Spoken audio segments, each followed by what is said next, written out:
এই টাকা রাস্তার পাশে বসে আমার যে ভাই আমার যে বোন ভিক্ষা চালা নিয়ে মানুষের কাছ থেকে ভিক্ষা নেই, এই টাকা তারও।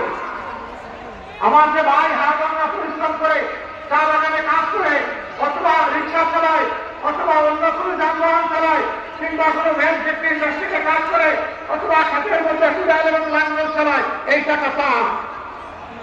জনগণের এই টাকা যারা চুরি করেছে আল্লাহ তাআলা আমাদেরকে দায়িত্ব দিলে আমরা ওদেরকে শান্তিতে থাকতে দেব না।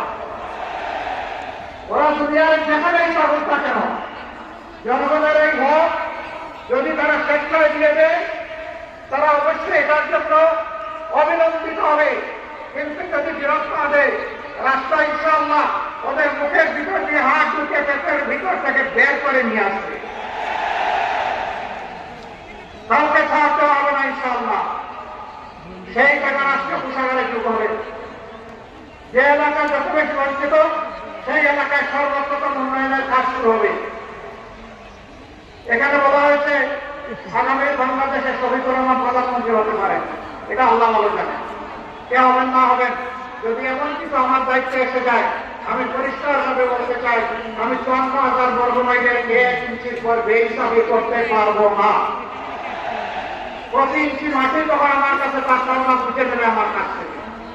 হ্যাঁ, সিলেটবাসীর সম্মত যে সমস্ত পাওনা বঞ্চনা সেগুলো সিলেটবাসীকে সসম্মানে তুলে দেওয়া। প্রবাসী